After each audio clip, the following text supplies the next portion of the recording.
الله من الشيطان الرجيم بسم الله الرحمن الرحيم رب اشرح لي صدري ويسر لي أمري واحلل عقدة من لساني يفقهوا قولي رب زدنا علما اللهم فقهنا في الدين اللهم إنا نسألك علما نافعا ورزقا طيبا وعملا متقبلا اللهم انفعنا بما علمتنا وعلمنا ما ينفعنا وزدنا علما اللهم إنا نعوذ بك من علم لا ينفع ومن قلب لا يخشع ومن نفس لا تشبع ومن دعوة لا يستجاب لها رب يسر ولا تؤسر وتمم بالخير وبك نستعين يا فتاح يا فتاح اللهم لا سهل إلا ما جعلته سهلا وأنت تجعل الحزن إذا شئت سهلا السلام علیکم ورحمۃ اللہ وبرکاتہ۔ میں آپ سب کا فہم قرآن کے ڈے 141 میں استقبال کرتی ہوں۔ تو الحمدللہ ابھی فی الوقت ہمارا کون سا سورہ چل رہا ہے؟ سورہ الشورى چل رہا ہے۔ شورا کا کیا معنی ہے؟ آپسی مشورہ کرنا، ٹھیک ہے۔ تو ہم لوگوں نے آیت نمبر 13 تک ہم لوگوں نے کمپلیٹ کیا تھا کل، اور ہم لوگ دیکھیں نا کہ اس کا یہ سورے کا جو مرکزی مضمون ہے وہ ہے کہ اختلاف کو جو ہے کس طریقے سے ختم کرنا ہے، اور اس کا جو نقصان ہے، ہمیشہ ہر زمانے میں اختلاف ہوتا رہا ہے، پر اس کو دور کرنا ہے اور سارے مل کر اجتماعی طور پر اقامت دین کی طرف کوشش کرنے کا ہے۔ تو سارے مل کر اقامت دین کی طرف جو ہے جدوجہد کرنا ہے، اسی کا اللہ تعالیٰ حکم دے رہے۔ پہلے تو عرف مقطعات سے شروع ہوا، پھر اس کے بعد اللہ تعالیٰ بتائے کہ جس اللہ تعالیٰ نے یہ جو قرآن نازل فرمایا ہے اور قرآن کے ذریعے سے جو دین تم کو دیا ہے، وہ سارے انبیاء اکرام کو بھی یہی دین ملا۔ اب دیکھیے کہ یہاں پر دین سے مراد کیا ہے؟ اللہ تعالیٰ کی طرف دعوت ہے، ٹھیک ہے۔ دین سے مراد کیا ہے؟ ایک تو زندگی گزارنے کا طریقہ، ہم جیسا دیکھیں، رائٹ۔ تو زندگی گزارنے کا طریقہ کیا ہونا چاہیے ایک انسان کا؟ کہ وہ انسان اپنے آپ کو اللہ تعالیٰ کے سامنے سرنڈر کر دے۔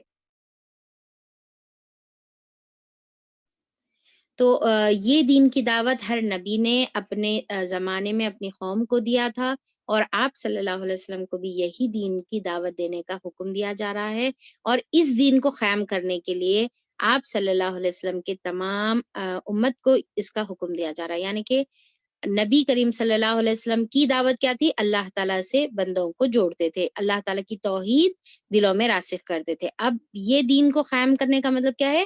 توحید کو قائم کرنا۔ اب ہماری ذمہ داری ہے کہ ہم نبی کریم صلی اللہ علیہ وسلم کا جو طریقہ تھا توحید کے قائم کرنے کا، وہ توحید کو قائم ہم کریں، اور اس کے اندر آپسی اختلافات میں نہ پڑے، ٹھیک ہے۔ اس کے اندر ہم آپسی اختلافات میں نہ پڑے۔ تو یہ جو ہے کل ہم اس سے متعلق آیتیں دیکھے، اور پھر اللہ تعالیٰ کی صفات بھی ہم لوگ دیکھے کہ اللہ تعالیٰ کے پاس جو ہے مقالید السماوات والارض ہے، تمام چیزوں کے خزانے اللہ تعالیٰ جس کو جتنا چاہتا ہے دیتا ہے۔ اور پھر اولو العزم انبیاء اکرام کا ہم لوگوں نے کل ذکر پڑھا تھا، نبی کریم صلی اللہ علیہ وسلم سے مخاطب ہے، اور 4 انبیاء اکرام کا ذکر یہاں پر ہوا ہے۔ اور جو آیت پر ہم لوگ کل رکے تھے، آیت نمبر 13، بہت ہی امپورٹنٹ اہم آیت ہے، جس کے اندر اللہ تعالیٰ جو فرماتے ہیں اس میں خاص طور پہ یہ حصہ کہ اللہ یجتبی الیہ من یشاء ویہدی الیہ من ینیب، کہ اللہ تعالیٰ چن لیتا ہے جسے اللہ تعالیٰ چاہتا ہے، اور اپنی ہدایت اللہ تعالیٰ اس کو دیتا ہے۔ پر کس کو دیتا ہے؟ یہ کس کے ساتھ یہ معاملہ ہوتا ہے؟ جو اللہ تعالیٰ کی طرف رجوع کرنے والا ہوتا ہے، جس کے اندر تڑپ ہوتی ہے، جس کے اندر یعنی کہ بار بار اللہ تعالیٰ سے وہ دعائیں کرتا ہے، اور اپنے آپ کو اس قابل بناتا ہے کہ اللہ تعالیٰ اس کو چن لے۔ کس طریقے سے قابل بنایا جاتا ہے؟ رجوع کر کے، ہر حال میں، خوشی میں رجوع کرتا ہے، غم میں رجوع کرتا ہے، ہر زندگی کے عمل میں جو ہے وہ اللہ تعالیٰ کی طرف رجوع کرتا ہے۔ یہ نہیں کہ میری زندگی میری مرضی، میں جیسا چاہے زندگی گزاروں، نہیں، بلکہ وہ جب رجوع کرنے والا ہوتا ہے تو پھر ایسے لوگوں کو اللہ تعالیٰ اپنے لیے خاص کر لیتے ہیں، اللہ تعالیٰ اپنے لیے چن لیتے ہیں۔ اب دیکھیے کہ اللہ تعالیٰ کیا ہے؟ اللہ تعالیٰ اللہ جمیل یحب الجمال، کہ اللہ تعالیٰ خوبصورت ہے اور خوبصورت چیزوں کو پسند کرتا ہے۔ تو اللہ تعالیٰ اپنے خوبصورت دین کے لیے خوبصورت لوگوں کو پسند کرتا ہے۔ ایسے نہیں کہ جس کو چاہے وہ اللہ تعالیٰ رینڈم جو ہے ایسی نہیں لیتا، بلکہ وہ خوبصورت ہوتا ہے۔ اور کیسا خوبصورت؟ چہرے کا خوبصورت نہیں، بلکہ دل کا خوبصورت۔ تو ہم کو اپنے آپ کو خوبصورت بنانے کی کوشش کرنا ہے، یعنی کہ اپنے کردار کو، اپنے اخلاق کو، اپنے دل کو خوبصورت بنانا ہے، اپنی نیتوں کو خوبصورت بنانا ہے. یعنی کہ اگر نیت کے اندر ریاکاری ہے، دکھاوا ہے، اور پھر دنیا کی کوئی جاہ کی طلب اور خواہش ہے، تو پھر ایسے گندے دلوں کو اللہ تعالیٰ نہیں چنتا، ایسے گندے کردار کے لوگوں کو اللہ تعالیٰ نہیں چنتا. تو اللہ تعالیٰ خوبصورت ہے، خوبصورت چیزوں کو اپنے لیے خاص پسند کرتا ہے، اور پھر جب پسند کر لیتا ہے تو پھر اپنے دین کا کام ان سے لیتا ہے. یعنی کہ دین کا کام کی شرف اگر کسی کو ملا ہے تو یہ بہت ہی اونچے شرف کی بات ہے، بہت ہی خوش قسمتی کی جو ہے یہ بات ہے. یہ کوئی معمولی چیز نہیں ہے. یعنی کہ یہ عہدہ مل جانا، یہ توفیق مل جانا، یہ اللہ تعالیٰ کی طرف سے موقع مل جانا، یہ کوئی معمولی بات نہیں ہے، بلکہ اللہ تعالیٰ کی طرف سے بہت بڑی نعمت ہے کہ اللہ تعالیٰ ایک انسان کو اپنے دین کی سروس کے لیے اللہ تعالیٰ چن لے.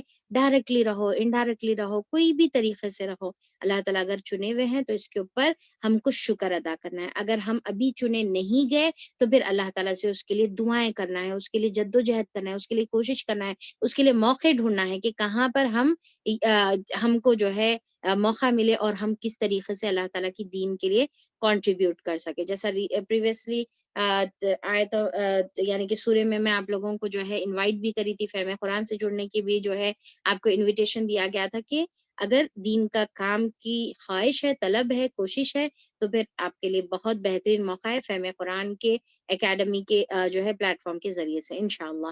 تو پھر اب یہاں پر اللہ تعالیٰ کیا بتا رہے کہ اللہ تعالیٰ اس طریقے سے چن لیتا ہے پر جو رجوع کرنے والا ہے ہوتا ہے. اس کے بعد ہم آیت نمبر 14 کی طرف بڑھتے ہیں، جس کے اندر اللہ تعالیٰ اسی کا کنٹینیوشن ہے، اور اللہ تعالیٰ فرماتے ہیں لوگوں میں جو تفرقہ رونما ہوا، یعنی کہ جو ڈویژنز ہوئے، جو فرقے ہوئے، جو الگ الگ طریقوں پر جو ہے لوگ چلنے لگے، تو وہ اس کے بعد ہوا کہ ان کے پاس علم آ چکا تھا. یعنی کہ اب دیکھیے کہ یہ سینٹنس کتنا یعنی کہ ہمارے کو عجیب محسوس ہو رہا کہ فرقہ، اللہ تعالیٰ بول رہے کہ فرقہ رونما ہو گیا تھا، پر کب ہوا؟ علم آ جانے کے بعد ہوا. جبکہ ہمارے حساب سے یا پھر ایک کامن چیز ہے کہ علم آنے کے بعد تو گمراہی ختم ہونا چاہیے، علم آنے کے بعد تو اچھائی کی طرف انسان جو ہے پروڈکٹیو وے میں جانا چاہیے، فائدے کی چیز ہونا چاہیے، کیونکہ علم انسان کو فائدہ دیتی ہے. پر اب یہاں پر کیا ہو رہا کہ علم آنے کے بعد فرقہ ہوا، اللہ تعالیٰ بتا رہے کیونکہ یہاں پر دیکھیے کہ یہ جو علم تھا ایکچولی وہ علم کس سے ملا ہوا تھا؟ بغین سے ملا ہوا تھا. جو آیت اگر آیت غور کریے کہ اللہ تعالیٰ بول رہے کہ وما تفرقوا الا من بعد ما جاءهم العلم، کہ علم آ جانے کے بعد. کیوں؟ کیونکہ ان کے پاس کیا تھا؟ بغیم بینہم تھا. ان کے اصل دل کیا ہے؟ پھٹے ہوئے تھے ان کی ضد کی وجہ سے. جب علم پلس ضد جب مل جاتا ہے تو وہ رزلٹ کرتا ہے فرقے میں. علم پلس ضد جب مل جاتی ہے تو وہ کس میں رزلٹ کرتا ہے؟ فرقے میں رزلٹ کرتا ہے. اور یہ علم جب ضد سے مل جاتا ہے تو وہ جہالت میں جو ہے وہ علم جہالت سے جو ہے ریپلیس کر لیتا ہے. یعنی کہ وہ علم اب پھر فائدہ مند علم باقی نہیں رہتا، بلکہ وہ جاہل سے بھی بدتر ہو جاتا ہے. ایسا علم جس کے اندر، ایسا عالم جس کے اندر ضد ہے، وہ جاہل سے بھی بدتر بن جاتا ہے. اب دیکھیے کہ جو فرقہ ہے یہاں پر جو اللہ تعالیٰ جو بتا رہے، فرقے کی جو بات بتا رہے کہ فرقہ ایک وجود میں لانا کوئی معمولی چیز نہیں ہے. یعنی کہ ایک نیو آئیڈیالوجی کے حساب سے کام کرنا کوئی معمولی کام نہیں ہے. It's not so easy.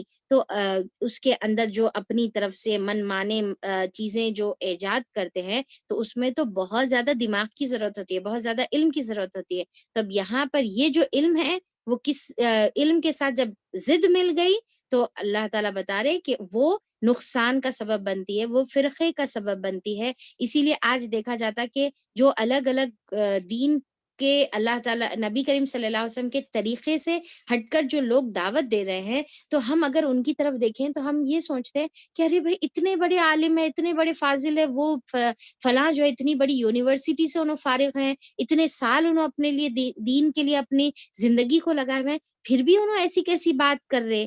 تو ہاں، جب اتنے بڑے عالم ہی جو ہے ایسی بات کریں گے، کیونکہ اللہ تعالیٰ یہاں پر بتا رہے کیونکہ ان کے اندر کیا ہے؟ ضد آ گئی ہوئی ہے. ان کو دوسروں کو لیٹ ڈاؤن کرنا ہے، اپنے آپ کو بڑا بتانا ہے، اور پھر چیزوں کی جو ہے مخالفت کرنا ہے. اب جب نبی کریم صلی اللہ علیہ وسلم کی مخالفت پر جب ایک انسان اڑ جاتا ہے تو پھر انہیں کسی بھی حد تک چلے جاتا ہے، علم کے باوجود بھی وہ سب سے بڑا جاہل بن جاتا ہے۔ اب وہ زمانے میں دیکھیے کہ اہل کتاب کیا یہود اور نصارہ جو تھے، اہل کتاب ہونے کے باوجود، حق آ جانے کے باوجود، ان کے پاس اللہ تعالیٰ کی طرف سے ڈیوائن ریولیشن ان کے پاس موجود تھا، اللہ تعالیٰ کی طرف سے کتابیں اور جو ہے اللہ کی جو ہے یعنی کہ کتاب ان کے پاس اور دین ان کے پاس موجود تھا، پر اس کے باوجود بھی انہوں نے فرقہ پرستی کی اور انہوں نے نبی کریم صلی اللہ علیہ وسلم کی اتباع نہیں کی۔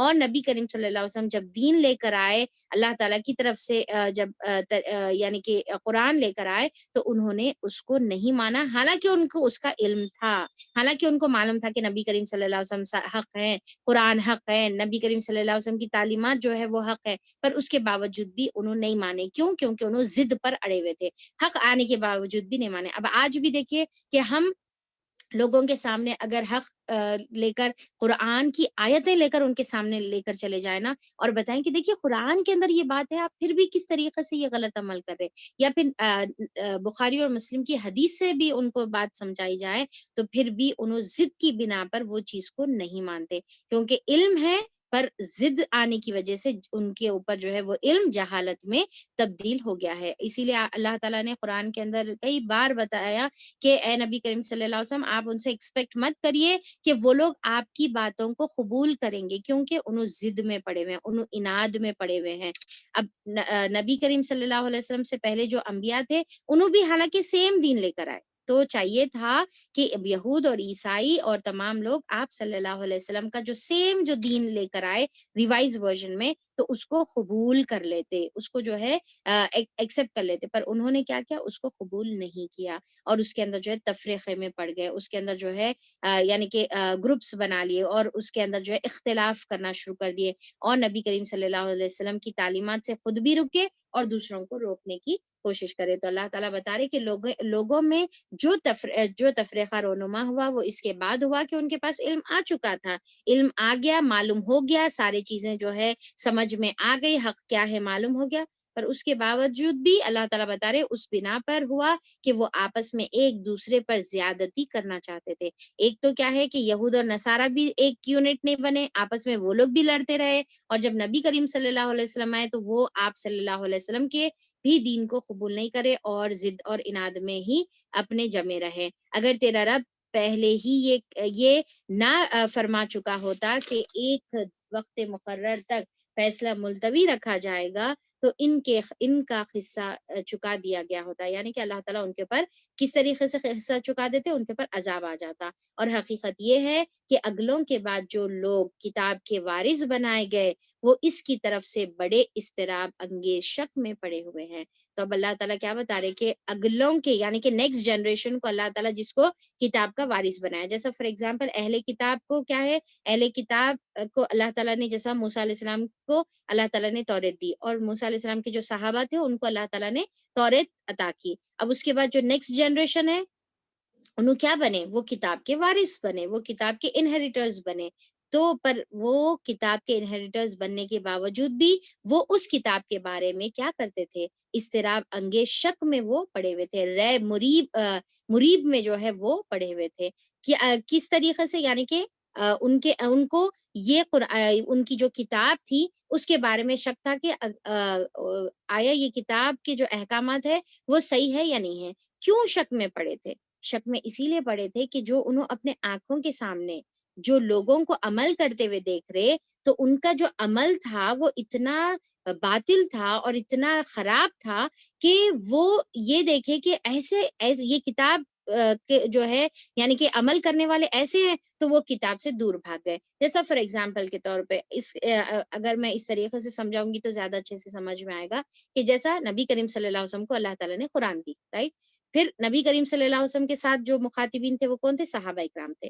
تو جو فرسٹ جنریشن تھی ڈیفینیٹلی وہ تو بہت زیادہ قرآن کے اوپر عمل کرنے والے تھے، پر اس کے بعد کیا ہوا، اس کے بعد کی جو جنریشن تھی وہ قرآن کے اوپر عمل کرنے میں کمی تھی ان کے اندر، پھر اس کے بعد کی، پھر اس کے بعد کی۔ اب جو نیو جنریشن جب ہے وہ جب دیکھی کہ اس کتاب کے یہ جو عمل کرنے والے ہیں یہ ایسے ہیں، ان کے اندر اتنی برائیاں ہیں، اتنی بد اخلاقیاں ہیں، اتنے جو ہے خراب چیزیں ہیں، تو پھر وہ کیا کرے، وہ قرآن سے دور ہوتے گئے اور قرآن کے متعلق شک میں پڑتے گئے کہ یہ کیسا ہے اور یہ کیسا ہے، تو یہ تمام چیزیں۔ اچھا، اب یہاں پر مریب کو کیا، مریب کا مطلب کیا ہے کہ بے چین کرنے والا، اضطراب انگے شک جو یہاں پر لکھا ہوا ہے نا، یعنی کہ بے چین کرنے والے شک کو جو ہے مریب کہتے ہیں۔ کون سے شک کو کہتے ہیں؟ بے چین کرنے والے شک کو مریب کہتے ہیں۔ کیونکہ کیا ہوتا بعض وقت کہ انسان جو ہے دل اس کا ایک بات بولتے رہتا، اب اس کی آنکھیں ایک بات جو ہے دیکھتے رہتی، اس کا دماغ ایک چیز بولتے رہتا، تو اب یہاں پر اس کے خود اپنے ذات میں کانٹرڈکشن ہے۔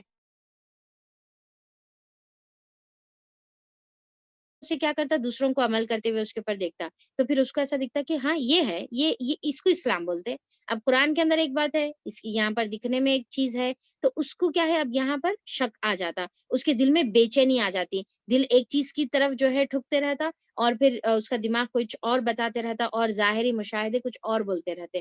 تو لہٰذا انہوں اللہ تعالیٰ کیا بتا رہے کہ وہ جو ہے شک میں پڑے ہوئے رہے۔ تو لہٰذا ہم کو کیا کرنا ہے کہ ہم کو پلٹنا کس کی طرف ہے؟ قرآن کی طرف پلٹنا ہے، صحیح حدیث کی طرف پلٹنا ہے، اور اس کے صحیح تعلیمات دیکھنے کا ہے، اور دوسری چیزوں میں پڑھ کر ہم اپنے کتاب کے بارے میں شک میں نہیں پڑنے کا ہے۔ اور پھر دیکھیں کہ ہم اس کے وارث ہیں، ہم اس کے انہیریٹرز ہیں، ہماری اب ذمہ داری ہے کہ اس کو آگے پہنچانا ہے۔ اگر ہم اس کے بارے میں شک میں ہیں، اگر ہم خود اپنے دین کے بارے میں شک میں ہیں، اگر ہم خود اپنے احکامات کے بارے میں شک میں ہیں، تو ہم کس طریقے سے دوسروں کو جو ہے یہ وراثت آگے دے سکتے، کس طریقے سے دوسروں کو پہنچا سکتے؟ تو سب سے پہلے ہماری ذمہ داری ہے کہ ہم خود اس کے بارے میں اچھا علم حاصل کریں، تب ہم اس کو دوسروں تک پہنچا سکتے۔ ہم خود کیا ہے کہ ہمارے جیسا ہمارے شریعت میں یا ہمارے دین میں جو ہے کئی ایسے احکامات ہیں جس کے بارے میں ہمارا کوئی نہیں معلوم۔ اگر کوئی کل کے دن ہم سے کوئی ہمارے دین کے بارے میں سوال کرے نا کہ بھائی اللہ تعالیٰ یہ ایسا کئی کو بولا یا ایسا کیوں بتایا، جیسا قرآن کے اندر ہے کہ اللہ تعالیٰ جو ہے قرآن کے اندر فرماتے ہیں کہ جس کو چاہتے ہیں اللہ تعالیٰ ہدایت دیتے ہیں اور جس کو چاہتے ہیں گمراہ کر دیتے ہیں۔ کل کے دن آ کے ہم سے کوئی اگر یہ سوال کرے کہ اللہ تعالیٰ جس کو چاہتے ہیں اس طریقے سے جو ہے ہدایت دے دیتے ہیں، تو پھر اب یہ کیا مطلب ہے، یہ کیسا ہے؟ تو ہم اس یعنی کہ مقام پر رہنا ہے، ہمیں ایسی پوزیشن پہ رہنا ہے کہ ہم اس کو اس کے معنی سمجھا سکیں۔ تو اب ہم کو کیا ہے، ہم خود ہی چیز کے ہاں صحیح میں ایسا کئی کو بولے ہوں گے اللہ تعالیٰ، صحیح میں دیکھو ایسا کیسا ہے؟ تو ہم خود اپنے کتاب کے بارے میں شک میں ہیں، جیسا یہود اور نصارہ خود ان کی کتابوں کے بارے میں شک میں ہیں، تو انہوں تو اللہ تعالیٰ کے غضب کے مستحق بنے، کیا ہم بھی ویسے ہی عمل کر کے اللہ کے غضب کے مستحق بننا ہے؟ تو ہم کو اپنے خود کتاب کا علم ہونا چاہیے، ایسا علم جو شک کو دور کر دے، اور ایسا یقین جو بے چینی کو دور کر دے، تو وہ ہمارے اندر ہونا چاہیے۔ پھر اللہ تعالیٰ آیت نمبر 15 میں فرماتے ہیں چونکہ یہ حالت پیدا ہو چکی ہے، اس لیے اے محمد صلی اللہ علیہ وسلم، یعنی کہ اب ایسی سچویشن ہو گئی بھی ہے کیا کہ ہر جگہ فرقہ ہے، ہر جگہ شک ہے، بے چینی ہے، کوئی جو ہے ایک جگہ جمع نہیں ہے، علم آ جانے کے باوجود بھی ان کی یہ کیفیت اور یہ حالت، تو لہٰذا اب اے محمد صلی اللہ علیہ وسلم آپ کو کیا کرنے کا ہے؟ کیا ان کی بے چینیوں کے ساتھ آپ بھی بے چین ہونا ہے؟ کیا ان کے فرقہ پرستی میں آپ بھی جو ہے یعنی کہ فرقہ نکال کر بیٹھنا ہے؟ نہیں، بلکہ اے محمد صلی اللہ علیہ وسلم آپ کے لیے یہ حکم ہے کہ تم اس دین کی طرف دعوت دو، یعنی کہ تم کو جو طریقہ بتایا جا رہا۔ اور دیکھیے کہ اب یہاں پر جب بھی دین استعمال ہوگا نا، دین کا مطلب ہم کو کیا سمجھنا ہے کہ توحید والی زندگی، ٹھیک ہے، ایک اللہ کو ماننے والی زندگی، ایک اللہ تعالیٰ کے سامنے اپنے آپ کو سرنڈر کرنے والی زندگی کا طریقے کو دین کہیں گے اپن یہاں پر۔ تو جیسے دین بولوں گی میں، توحید آپ کے ذہن میں آنا چاہیے۔ تو اب یہاں پر اللہ تعالیٰ کیا حکم دے رہے، اب تم اسی دین کی طرف یعنی کہ توحید کی طرف، توحید والی زندگی کی طرف تم ان کو دعوت دو، تمہارا یہ کام ہے۔ ان کے تمام جو ہے کانٹریڈکشنز میں آپ کو پڑھنا نہیں ہے۔ اور یہ سیم حکم کس کو ہے؟ اب ہم کو ہے۔ دنیا میں آپ دیکھیں گے کہ بہت فرقے ہیں، ٹھیک ہے، ایک تو مسلمان اور غیر مسلمان سے کمپیئر کریں گے تو بہت قسم کے مذاہب دنیا میں موجود ہے، بہت قسم کے جو ہے طریقے دنیا میں موجود ہے۔ اور اگر ہم اسلام کے اندر کی بات کریں گے تو اسلام کے اندر بھی بہت سارے ہم کو طریقے ملیں گے۔ ہم کو کیا کرنا ہے، وہ تمام طریقوں میں نہیں جانے کا ہے، بلکہ اللہ تعالیٰ یہاں پر ہم کو حکم دے رہے۔ یہ آیت نمبر 15 بہت ہی خاص آیت ہے، اس میں اللہ تعالیٰ 10 احکامات یعنی کہ 10 امر اللہ تعالیٰ یہاں پر بول رہے۔ 10 امر کا مطلب کیا ہے؟ 10 حکم اللہ تعالیٰ یہاں پر دے رہے۔ قرآن کے اندر اسی طریقے سے علماء اکرام بتاتے ہیں کہ جو سملر آیت اگر ہم پوری قرآن کے اندر دیکھیں گے، اگر کوئی سملر آیت ہے تو وہ آیت الکرسی ہے۔ جیسے آیت الکرسی میں بھی 10 سینٹنسز تھے، تو یہ آیت نمبر 15 آف سورہ الشورى میں بھی 10 سینٹنسز ہم کو ملیں گے۔ فرسٹ سینٹنس کیا ہے؟ اللہ تعالیٰ بول رہے کہ فَلِذَلِكَ فَادْعُوا، کہ لہٰذا تمہارے کو چاہیے، اب اس طریقے سے تمہارے کو کیا چاہیے کہ دین کی طرف تم ان کو دعوت دو۔ دوسرا کام کیا ہے؟ استقیم کما امرت، کہ تم کو قائم ہو جانے کا ہے، جس کا تم کو حکم دیا جا رہا ہے، جس طرح تمہیں حکم دیا گیا ہے اسی پر مضبوطی کے ساتھ تم قائم ہو جاؤ۔ یعنی کہ تمہارا کام کیا ہے کہ دین کی دعوت دو اور تم اس کے اوپر خود بھی قائم ہو جاؤ۔ جیسا پریویس سورے میں، سورہ فصلت میں ہم لوگ دیکھے تھے نا، آیت نمبر 30 سے 36 کے بیچ میں جو ہم لوگوں نے آیتیں دیکھی تھی، کتنی پیاری آیتیں تھی کہ کیا تھا کہ قالوا ربنا اللہ ثم استقاموا، کہ پہلے کیا ہے تم کہو کہ میرا رب اللہ ہے اور اس کے اوپر جم جاؤ۔ اب یہاں پر بھی اسی طریقے سے اللہ تعالیٰ بول رہے کہ دین کی طرف دعوت دو اور تم خود اس کے اوپر جم جاؤ۔ یہ نہیں کہ تم دوسروں کو حکم دے رہے اور خود اس کے اوپر عمل نہیں کر رہے، جس کا تم دوسروں کو حکم دے رہے اس کے اوپر اگر تم عمل نہیں کریں گے تو پھر ایسا والا معاملہ اللہ تعالیٰ کو نہیں پسند ہے، کیونکہ اللہ تعالیٰ کیا بولے تھے؟ لما تقولوا ما لا تفعلون، کہ تم کیوں کہتے ہو وہ بات جو عمل نہیں کرتے۔ تو سیکنڈ حکم کیا ہے کہ اس کے اوپر جم جانا ہے۔ نبی کو حکم تھا، ہم کو بھی وہی حکم ہے کہ دعوت دینے کے بعد خود اس کے اوپر جمنا ہے، خود اس کے اوپر عمل کرنے کا ہے، مضبوطی سے اس کے اوپر قائم ہو جانے کا ہے۔ پھر تیسرا سینٹنس کیا رہا؟ وَلَا تَتَّبِعْ أَهْوَاءَهُمْ، اور ان لوگوں کے خواہشات کی اتباع نہ کرو۔ کن لوگوں کے خواہشات کی؟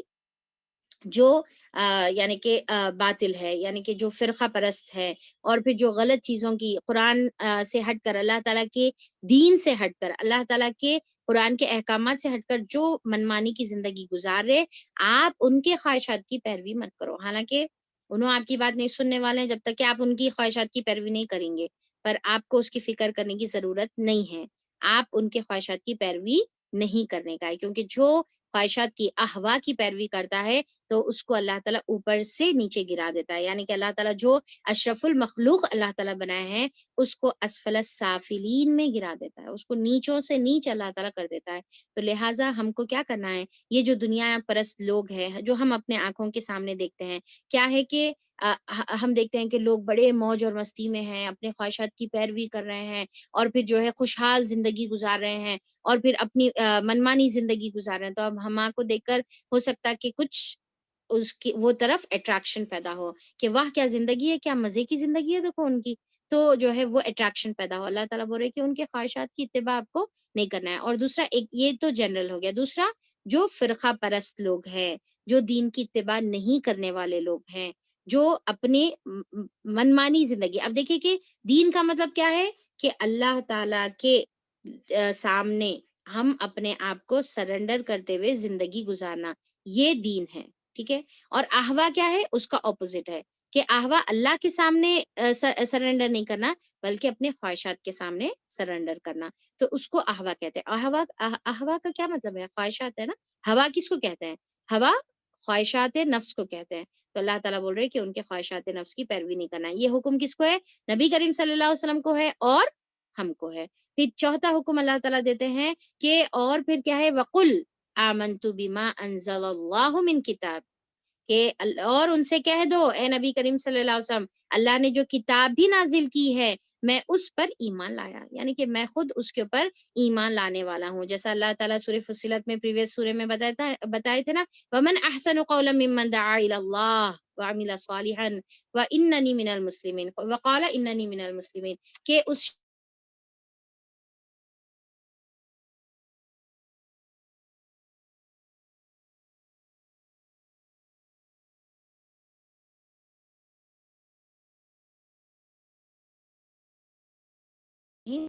آواز آ رہی ہے؟ حکم کیا ہے؟ ففتھ والا حکم کیا ہے کہ اللہ تعالیٰ یہاں پر کیا فرما رہے کہ جو بھی کتاب اللہ تعالیٰ نے نازل فرمائی ہے اس کے اوپر ایمان لانے کا ہے، یعنی کہ قرآن کے تمام احکامات کے اوپر خود بھی عمل کرنے کا ہے، خود بھی ایمان لانے کا ہے اور خود بھی عمل کرنے کا ہے۔ پھر اس کے بعد 6 حکم کیا دیا گیا ہے؟ اللہ ربنا و ربکم، اور مجھے حکم دیا گیا ہے کہ میرا اور تمہارا مجھے حکم دیا گیا ہے کہ میں تمہارے درمیان انصاف کروں۔ اچھا میں ایک مس کر دی، 5th والا مس کر دی، وَأُمِرْتُ لِأَعْدِلَ بَيْنَكُمْ، کہ اور مجھے حکم دیا گیا ہے کہ میں تمہارے درمیان عدل سے، انصاف سے فیصلہ کر دوں قرآن کی روشنی میں، یعنی کہ خود عمل کروں اور تمہارے درمیان بھی قرآن کی روشنی میں فیصلہ کر دوں۔ اور پھر 6 حکم دیا گیا ہے اللہ ربنا و ربکم، اللہ ہی ہمارا رب بھی ہے اور تمہارا رب بھی ہے، یعنی کہ میں تو اللہ تعالیٰ کو اپنا رب مان لیا، اور تمہارا رب بھی اللہ تعالیٰ ہے، تم مانو یا نہیں مانو، تمہارا رب بھی اللہ تعالیٰ ہے. لنا اعمالنا ولکم اعمالکم. اور سیونتھ پوائنٹ کیا ہے کہ ہمارے اعمال ہمارے لیے اور تمہارے اعمال تمہارے لیے ہے. یعنی کہ دیکھو کہ یہ حق ہے کہ اللہ تعالیٰ نے کتاب نازل فرمائی ہے، اس کے اوپر ایمان لانا ہے، اس کے مطابق زندگی گزارنے کا ہے، اس کے مطابق جو ہے اپنی زندگیوں میں انصاف کے فیصلے کرنے کا ہے. اور تم مانو نہیں مانو، تمہارا رب اللہ تعالیٰ ہے. پر اس کے باوجود بھی اگر تم جو بھی عمل کریں گے، ٹھیک ہے، جو بھی عمل کریں گے وہ تمہارے لیے ہے. اگر تم اچھا عمل کریں گے اور یہ دعوت کو مان لیں گے تو تمہارے لیے آخرت، دنیا اور آخرت میں نجات ہے، دنیا اور آخرت میں اللہ تعالیٰ کی مدد اور نصرت ہے، اور اللہ تعالیٰ کی طرف سے رحمتیں اور برکتیں ہیں. پر اگر تم یہ بات کو نہیں مانو گے تو پھر تمہارے اعمال تمہارے ساتھ ہے. یعنی کہ نبی کریم صلی اللہ علیہ وسلم کو اللہ تعالیٰ یہ بول رہے کہ میں پھر تمہارے اعمال کا ذمہ دار نہیں، تم کچھ برے عمل کریں گے تو اس کی ذمہ داری میرے اوپر نہیں ہے، رائٹ. پھر اس کے بعد آخری 8 سینٹنس یہاں پر آتا ہے، لا حجت بیننا و بینکم، اور ہمارے اور تمہارے درمیان اب کوئی جھگڑا نہیں ہے. یعنی کہ اب ختم ہو گیا. نبی کریم صلی اللہ علیہ وسلم اپنی طرف سے تمام دلائل بتا دیا. اب دیکھیے یہ مسلسل پورے دلائل بتا رہے کہ اللہ تعالیٰ جو ہے اب نبی کریم صلی اللہ علیہ وسلم اپنی طرف سے پورے دلائل بتا دیے، حجت پوری ہو گئی. اب تم اس کے بعد مانو یا نہیں مانو، اب آگے مزید کوئی جھگڑا نہیں ہے. ہم تمہارے پر کوئی زبردستی نہیں کر رہے کہ اس کو مانو بول کے، ٹھیک ہے. اب کوئی جھگڑا نہیں ہے. اگر تم جھگڑا کرو گے، اگر تم اپنی طرف سے حجتیں کرو گے تو اب میں تمہارے ساتھ حجت نہیں کروں گا، کیونکہ میرا جو حق تھا دعوت پہنچا دینے کا میں نے تم تک پہنچا دیا. اب تم کو ماننا ہے تو مانو، نہیں ماننا ہے تو نہیں مانو. اب اس کے بعد میں تمہارے سے جھگڑا نہیں کرنا چاہ رہا ہوں، مزید بحث نہیں کرنا چاہ رہا ہوں. اور دیکھیے کہ یہ ہے طریقہ دائی کا. یعنی کہ دائی کا کام کیا ہوتا ہے؟ دائی کا کام یہ ہوتا ہے کہ اس کی دعوت دینا ہے، خود اس کے اوپر جو ہے استقیم، یعنی کہ اس کے اوپر جم جانے کا ہے، لوگوں کے احوا کی پیروی نہیں کرنے کا ہے، اور کتاب کے مطابق جو ہے فیصلے کرنے کا ہے، اور عدل کا معاملہ کرنے کا ہے. پھر اس کے بعد ان کے اعمال ان کے ساتھ ہے اور ہمارے اعمال اپنے ساتھ ہے. اب ہم جو ہے اللہ کو رب مان لی اور اپن اس کے اوپر عمل کرے، ختم ہوگی بات. اب اس کے بعد بحثیں، حجتیں، لڑائی جھگڑے، گردن پر جو ہے تلوار لگ کر کسی کو جو ہے منانا، یا پھر سر پر پسٹل رکھ کر کسی کو جو ہے زبردستی باتوں کے اوپر جو ہے یعنی کہ منوانا، تو یہ اسلام کا طریقہ نہیں ہے. جس طریقے سے جو ہے آج دیکھا جا رہا کہ لوگ ایک دوسرے کے اوپر جو ہے حجتیں، بحثیں، ڈبیٹس اور پھر تنقیدیں اور ایک دوسرے کو ٹانگ کھینچنے میں لگے ہوئے ہیں، اور اتنا لڑائی اور جھگڑا کر رہے ہیں کہ یہاں تک کہ ایک دوسرے کو قتل کرنے کے اوپر آ جا رہے، قتل کرنے کے اوپر آ جا رہے. تو یہ طریقہ اسلام کا طریقہ نہیں ہے. اب دیکھیے کہ جس طریقے سے جو ہے سننے میں آتا نا کہ پاکستان میں جو ہے مسجدوں میں گھس کر ایک جماعت یا ایک فرقہ دوسرے فرقوں کو جو ہے مسجد میں جا کر، اللہ تعالیٰ کے گھر میں جا کر ایک دوسرے کو قتل کیا جا رہا ہے، صرف اس بنا پہ کہ وہ ہمارا فلاں جو ہے مسئلہ نہیں مانتے، اور ان کا مسئلے کا اس مسئلے کے معاملے میں ان کا جو ہے الگ یعنی کہ سوچ ہے، یا الگ ان کا جو ہے سٹینڈ ہے، تو لہٰذا ان کے وہ سٹینڈز کی وجہ سے ان کو قتل کر دیا جا رہا. تو اللہ تعالیٰ بتا رہے یہ نہیں ہے طریقہ.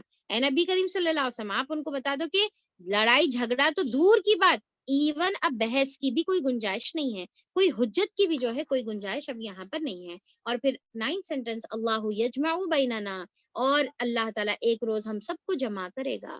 یعنی کہ قیامت کا دن آئے گا اور سارے کے سارے اللہ تعالیٰ کے سامنے جمع کر دیے جائیں گے. اور پھر 10 سینٹنس اللہ تعالیٰ یہاں پر بتاتے ہیں، اور اسی کی طرف ہم سب کو لوٹ کر جانا ہے، مسیر اسی کی طرف ہمارا لوٹنا ہے. یعنی کہ تم چاہو یا نہیں چاہو اللہ تعالیٰ تم کو جمع کرے گا. یعنی کہ اب اس کا دیکھیں ایک مطلب مفسرین بتاتے ہیں کہ جمع کرنے کا مطلب کیا، یوم الجمع، ٹھیک ہے، یعنی کہ جمع کا دن، جیسا قیامت کا دن بتایا گیا اللہ تعالیٰ سب کو جمع کرے گا. دوسرا مطلب یہ ہے جو دوسرے آیتوں کی روشنی سے ہم کو سمجھ میں آتا ہے کہ آج دنیا میں اختلاف ہے، رائٹ. میں پورا 1 سے 10 تک ریپیٹ کروں گی، پریشانی کی ضرورت نہیں ہے. تو اللہ تعالیٰ کیا بتا رہے کہ جیسا دنیا میں اختلاف ہے، رائٹ، دنیا میں اختلاف ہے، دنیا میں سب کے الگ الگ جو ہے یعنی کہ سوچ ہے، الگ الگ اپنے اپنے جو ہے دین کو لے کر اٹھے ہوئے ہیں. تو اللہ تعالیٰ بتا رہے کہ ایک دن آئے گا جب سارے ایک دین کے اندر جمع ہو جائیں گے. اور وہ کون سا دین ہوگا؟ وہ بدلے کا دن رہے گا، یوم الدین، وہ بدلے کا دن رہے گا. اور سارے ایک جگہ جمع ہو جائیں گے، اور سارے اللہ تعالیٰ کی توحید کو مان لیں گے، اور سارے اپنے آپ کو اللہ تعالیٰ کے سامنے سرنڈر کر دیں گے. پر وہ دن ماننے کا نہیں رہے گا، وہ دن ایمان لانے کا نہیں رہے گا، وہ دن قبول کرنے کا نہیں رہے گا. اس دن ایمان لانا کسی سے قبول نہیں کیا جائے گا. تو اللہ تعالیٰ یہاں پر دو چیزوں کی طرف اشارہ کرے. ایک تو سب کو اللہ تعالیٰ کی طرف سے جمع ہونے کا ہے، قیامت کے دن سب جمع ہوں گے. اور دوسرا مطلب کیا ہے، قیامت کے دن سب ایک بات پر متحد ہوں گے، سب ایک بات پر جمع ہوں گے. اور وہ کون سی بات رہے گی؟ توحید کی بات رہے گی. وہ الگ بات ہے کہ اس میں فائدہ نہیں رہے گا، پر جمع تو وہ اس دن سارے ایک ہی جگہ ہو جائیں گے. یہ اس کا مطلب نکلتا ہے. تو اب یہاں پر آیت نمبر 15 میں نے بتایا تھا کہ 10 احکامات ہے. آپ قرآن کی جو ٹیکسٹ ہے اس کے اوپر جو ہے نمبرنگ کر لے سکتے کہ فرسٹ احکام کیا ہے؟ فدعو، دعوت دو، ٹھیک ہے. دوسرا استقم کما امرت، ٹھیک ہے. تیسرا ولا تتبع اہواءہم، ان کی پیروی مت کرو، ان کے خواہشات کی. اور پھر چوتھا وقل آمنت بما انزل اللہ من کتاب، کہ کہہ دو کہ میں ایمان لے کے اللہ تعالیٰ کی طرف سے جو کتاب نازل ہو رہی ہے. پھر ففتھ سینٹنس اور وَأُمِرْتُ بِعَادِلَ بَيْنَكُمْ، اور میرے کو حکم دیا جا رہا کہ تمہارے درمیان قرآن کے مطابق جو ہے عدل کا فیصلہ کروں. پھر 6 اللہ ربنا و ربکم، اللہ میرا بھی رب ہے اور تمہارا بھی رب ہے، ہمارا بھی رب ہے اور تمہارا بھی رب ہے. پھر اس کے بعد 7 لنا اعمالنا ولکم اعمالکم، ہمارے لیے ہمارا اعمال ہے اور تمہارے لیے تمہارا. پھر 8 لا حجت بیننا و بینکم، کہ اب کوئی حجت ہمارے اور تمہارے درمیان باقی نہیں ہے، نہ کوئی گنجائش ہے. پھر اس کے بعد 9 اللہ یجمع بیننا، اور اللہ تعالیٰ جمع کرنے والا ہے ہم سب کو ایک دن پر، یعنی کہ سب کو جمع کرنے والا ہے. وَإِلَيْهِ الْمَصِيرُ، اور اسی کی طرف سب کو لوٹ کر جانے کا ہے. تو یہ حکم اللہ تعالیٰ نبی کریم صلی اللہ علیہ وسلم کو دے رہے ہیں، اور یہی حکم اللہ تعالیٰ ہم کو بھی دے رہے ہیں. ہم کو بھی یہی کام کرنے کا ہے، دعوت دینا ہے، جم جانا ہے، نفسانی خواہشات کی اپنے نہ دوسروں کی خواہشات کی پیروی کرنا ہے، اور قرآن کے اوپر ایمان اور اس کے مطابق جو ہے زندگی کے فیصلے کرنا ہے، اور اللہ کو اپنا رب مان کر اس کے مطابق عمل کرنا ہے، اور بے جا حجتوں میں نہیں پڑنا ہے. بے شک اللہ تعالیٰ کی طرف ہم سب کو لوٹ کر جانا ہے. یہ آج کے جو ہے بہت ہی اہم جو ہے نکات تھے. پھر اس کے بعد اللہ تعالیٰ آیت نمبر 16 میں فرماتا ہے کہ اللہ تعالیٰ کی دعوت پر لبیک کہے جانے کے بعد جو لوگ لبیک کہنے والوں سے اللہ کے دین کے معاملے میں جھگڑے کرتے ہیں، یعنی کہ یہود اور نصارہ ہے یا مشرکین مکہ ہے، کہ کچھ لوگ ہیں جو اللہ تعالیٰ کی دعوت پر لبیک کہہ دیے، جیسے صحابہ اکرام، جیسے سابقون الاولون جو تھے نا، صحابہ اکرام کی جو گروپ جو سب سے پہلے ایمان لانے والے میں سے تھی. تو جب ان لوگ ایمان لے کر آئے تو کچھ لوگ ایسے ہیں جو اللہ تعالیٰ کے دین کے معاملے میں، اور دین کیا ہے؟ توحید کے معاملے میں جھگڑا کر رہے ہیں، جھگڑے میں پڑے ہوئے ہیں. جیسے یہود اور نصارہ کے بارے میں آتا ہے، امام قتادہ رحمۃ اللہ علیہ فرماتے ہیں کہ اس سے مراد یہ ہے کہ یہود اور نصارہ جنہوں نے مومنوں سے کہا تھا کہ ہمارے دین تمہارے دین سے بہتر ہے، یعنی کہ ان کا جھگڑا کیا تھا کہ ہمارا دین تمہارے دین سے بہتر ہے، ہمارا نبی تمہارے نبی سے بہتر ہے، اور ہم تم سے بہتر ہے، اور تمہاری نسبت اللہ تعالیٰ کے ہم زیادہ قریب ہے. اور پھر آگے فرماتے ہیں کہ حالانکہ وہ ان سب باتوں میں جھوٹے تھے. تو یہ اس طریقے سے وہ جھگڑا کرتے تھے. اور مشرکین مکہ کیا جھگڑا کرتے تھے دین کے معاملے میں؟ کہ سارے معبودوں کو چھوڑ کر بس ایک ہی معبود کو جو ہے ہم اپنا رب بنا لیں. یہ کیسے ہو سکتا؟ یہ کیسا تم نیا طریقہ لائے؟ ہمارے باپ دادا کے پاس تو ایسا کوئی طریقہ نہیں تھا، ہمارے باپ دادا نے تو کبھی بھی یہ چیز نہیں بتائی، تو لہٰذا تمہارا کیا مطلب ہے کہ ہمارے باپ دادا کافر ہیں اور جہنمی ہیں؟ تو یہ ان کے سارے جھگڑے تھے. تو اللہ تعالیٰ بتا رہے کہ اللہ کی دعوت پر لبیک کہنے والوں کے سے جو ہے کچھ لوگ ہیں جو جھگڑا کر رہے ہیں. ان کی حجت بازی ان کے رب کے نزدیک باطل ہے. اب انہوں جتنے بھی حجت بازیاں کر رہے ہیں نا، یعنی کہ ہمارا دین اچھا ہے، ہمارے نبی اچھے تھے، نبی تو جو ہے ہر نبی اچھا ہی ہوتا ہے. تو ان کی جو تھی نا کہ ہم اللہ تعالیٰ کے زیادہ لوڈ ونز ہیں، ہم زیادہ قریب ہے، یہود اور نصارہ یہ کہتے تھے. اور پھر مشرکین مکہ جو کہتے تھے، اللہ تعالیٰ بول رہے کہ یہ تمام چیزیں کیا ہے؟ اللہ تعالیٰ کے سامنے جو ہے داہدہ ہے، کہ ان کی جو ہے باطل ہے، اس کے اندر کوئی معنی نہیں ہے. جو اللہ تعالیٰ یہاں پر دیکھیے کہ آیت نمبر 16 میں جو داحدتن کا ورڈ جو آیا ہے، اس کا مطلب یہ ہے کہ کوئی بھی چیز کا جو ہے کمزور ہو کر جو ہے زائل ہو جانا، وینش ہو جانا، یعنی کہ بالکل جیسا کہ ہے ہی نہیں، جیسا ختم ہو جانا، بالکل اپنا دم توڑ دینا، اپنا کمپلیٹلی دم توڑ دینا. تو اللہ تعالیٰ بولے کہ ان کی یہ جو حجتیں ہیں نا، وہ اللہ تعالیٰ کے نزدیک بالکل جو ہے بیکار کی حجتیں ہیں، بیکار کی ان کے نزدیک جو ہے اللہ کے نزدیک ان کی حجتیں ہیں، اور ان پر اللہ تعالیٰ کا غضب ہے. یہ جو بیکار کی حجتیں کر رہے ہیں، بیکار کی بحثیں کر رہے ہیں، تو اللہ تعالیٰ بولے کہ ان کے اوپر اللہ کا غضب ہے، اور ان کے لیے اللہ تعالیٰ کی طرف سے سخت عذاب ہے. اس کے بعد اللہ تعالیٰ فرماتے ہیں وہ اللہ ہی ہے جس نے حق کے ساتھ یہ کتاب اور میزان نازل کی ہے. اللہ تعالیٰ کیا کرے؟ حق کے ساتھ کیا نازل کرے؟ دو چیزیں نازل کرے. ایک ہے کتاب، یعنی کہ کتاب میں تمام جو ہے احکامات ہے. اوکے, پھر اس کے بعد اللہ تعالیٰ نے میزان بھی نازل کیا. میزان کیا ہے؟ یہ میزان کا مطلب کیا ہے کہ ترازو. ٹھیک ہے, ترازو ایک, یعنی کہ اللہ تعالیٰ بتا رہے کہ اللہ تعالیٰ نے جو شریعت نازل فرمائی ہے وہ ایک کرائٹیریا ہے جج کرنے کا کہ کیا چیز صحیح ہے اور کیا چیز غلط ہے. تو اللہ تعالیٰ نے یہ بھی اپنی طرف سے نازل فرمایا ہے. اور تمہیں کیا خبر کہ شاید کہ فیصلے کی گھڑی قریب ہی آ لگی ہو. یعنی کہ بار بار جو انہوں سوال کرتے ہیں نا, تو سوال کرتے تھے نا کہ کب تو بھی آنے والی ہے وہ قیامت. بار بار آپ بتا رہے ہیں نبی کریم صلی اللہ علیہ وسلم کہ قیامت آنے والی ہے, تو وہ آخر کب آنے والی ہے؟ تو اللہ تعالیٰ بول رہے کہ ہو سکتا ہے کہ وہ قیامت کی گھڑی قریب ہی آ لگی ہو. اصل بات یہ ہے کہ تم کو یہ دیکھنا ہے کہ تم اس کی تیاری کتنی کرے. اس کے متعلق ایک حدیث آتی ہے, ایک شخص نے بہت ہی بلند آواز میں, یعنی کہ زور سے چیخ کر چلا کر جو ہے ایک شخص نے نبی کریم صلی اللہ علیہ وسلم سے پوچھا. یعنی کہ یہ صحابی ہی تھے پر ان کا انداز جو ہے پوچھنے کا تھوڑا سا ڈفرینٹ تھا. یہ بہت ہی زور سے آپ نے, جب آپ صلی اللہ علیہ وسلم سفر پر تھے تو اے محمد صلی اللہ علیہ وسلم جو ہے وہ پوچھتے ہیں کہ اے رسول صلی اللہ علیہ وسلم کہ قیامت کتنی قریب ہے, یعنی کہ قیامت کب آئے گی. ٹھیک ہے, وہ کیا پوچھتے ہیں, قیامت کب آئے گی. اب دیکھیں کہ جب انہوں زور سے پوچھتے ہیں تو نبی کریم صلی اللہ علیہ وسلم بھی انہی کے سٹائل میں جو ہے زور سے جواب دیتے ہیں کہ کیا ہے بولو بول کے. تو پھر انہوں پوچھتے ہیں کہ اس نے کہا کہ قیامت کب آئے گی. رسول صلی اللہ علیہ وسلم نے فرمایا تجھ پر افسوس ہے, یعنی کہ وہی حق کا ورڈ آپ صلی اللہ علیہ وسلم نے استعمال فرمایا اور بولے کہ تجھ پر افسوس ہے کہ یہ تو ہر حال میں برپا ہونے والی ہے, یعنی کہ قیامت کی گھڑی ہر حال میں آنے والی ہے, اس میں تو کوئی شک نہیں ہے. مگر سوال یہ ہے کہ تم نے اس کے لیے تیاری کتنی کی ہے, یعنی کہ تم کتنا اس کے لیے پریپیئرڈ ہو. آپ صلی اللہ علیہ وسلم جو ہے وہ صحابی سے پوچھتے ہیں. اور یہ دیکھیے کہ یہ سوال ہم میں سے ہر ایک کو ہے, ہر ایک کو ہے, اور ہم خود اپنے آپ کو پوچھنا ہے کہ قیامت کی گھڑی تو ڈیفینیٹ ہے, فار شیور آنے والی ہے, پر ہم کتنی تیاری کرے ہوئے ہیں. اور اسی طریقے سے قیامت کے علاوہ ہر ایک انسان کی جو موت ہے وہ اس کی قیامت ہے. اور اس کے بارے میں آتا ہے مفہوم, بتا رہی ہوں کہ آپ صلی اللہ علیہ وسلم نے فرمایا کہ موت انسان کے جوتے کے تسمے سے بھی زیادہ قریب ہے. یعنی کہ جیسا ایک انسان کا پہنا ہوا جوتا اور اس کی ڈوری جیسا اس سے لگی ہوئی ہے, بالکل قریب ہے, رائٹ, تو اسی طریقے سے موت بھی اتنی ہی قریب ہے. اب سوال یہ ہے کہ ہم نے وہ موت کی تیاری کتنی کی ہے. تو بہرحال وہ صحابی تو خیر صحابی تھے, انہوں نے جواب دیا کہ اللہ اور اس کے رسول کی محبت سے تیاری کی ہے, یعنی کہ دل میں اللہ اور اس کے رسول کی محبت ہے.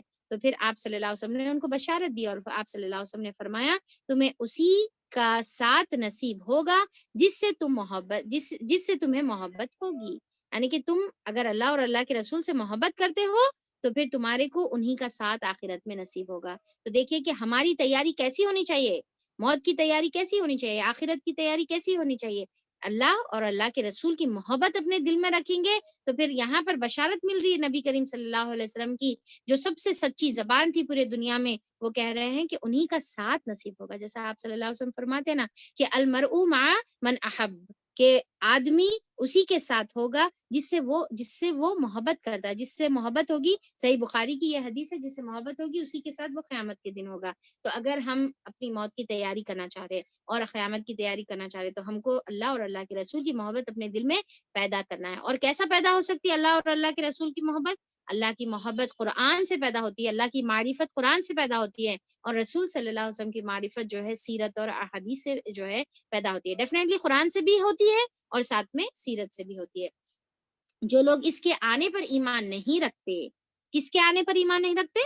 قیامت کے دن پر آنے پر ایمان نہیں رکھتے, تو اس کے لیے جلدی مچاتے ہیں, مگر جو اس پر ایمان رکھتے ہیں وہ اس سے ڈرتے ہیں. اب اللہ تعالیٰ یعنی کہ دو کردار اللہ تعالیٰ, دو لوگوں کا جو ہے کردار اللہ تعالیٰ پیش کرے. ایک کردار وہ ہے جو ایمان نہیں رکھتے تو انہوں اس کے آنے میں جلدی مچا رہے, پر جو اس کا پر ایمان رکھتے ہیں وہ اس سے ڈرتے ہیں. اب دیکھیے کہ ہم کو ایمان ہے قیامت کے دن پر, رائٹ, مرنا ہے, مرنے کے بعد زندہ ہونے کا ہے, پر ہم کو جتنا ہمارا ایمان زیادہ ہوتے جاتا نا اتنا زیادہ ہمارے دل میں ڈر بھی پیدا ہوتے جاتا, ہم مشفقون منہا بنتے جاتے, ہمارے کو اس کا جو ہے ہیبت اور ڈر بھی جو ہے اس کی پیدا ہوتے جاتی.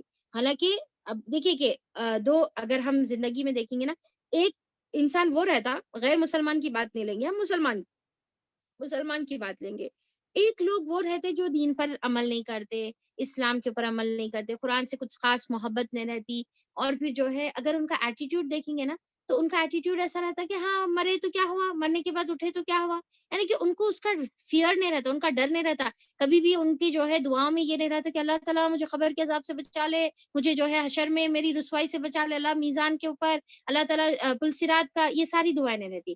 پر جس کا جتنا ایمان اسٹرانگ رہتا نا, جتنا یقین اس کا اسٹرانگ رہتا, اس کی دعا میں سب سے پہلی چیز یہی رہتی, اللہ تعالیٰ حشر کی رسوائی سے, اللہ تعالیٰ قبر سے, اللہ تعالیٰ موت کی تنگی سے, اللہ تعالیٰ خبر کی تنگی سے, اللہ تعالیٰ موت کے وقت سکرات میں اللہ تعالیٰ ہماری تو حفاظت کر دے. تو جتنا ایمان ہے, جتنا یقین ہے, اس کی دعا میں وہی چیز ہے. اور جو اللہ تعالیٰ کے مطابق زندگی نہیں گزارا, انہیں بڑا بنداس ہے, رائٹ. تو اللہ تعالیٰ یہاں پر وہی ایٹیٹیوڈ یہاں پر کھینچ رہے ہیں کہ جس کا ایمان جتنا کمزور ہے, جو ایمان نہیں رکھتے, انہوں جو ہے جلدی مچا رہے ہوا کب آنے والا ہے.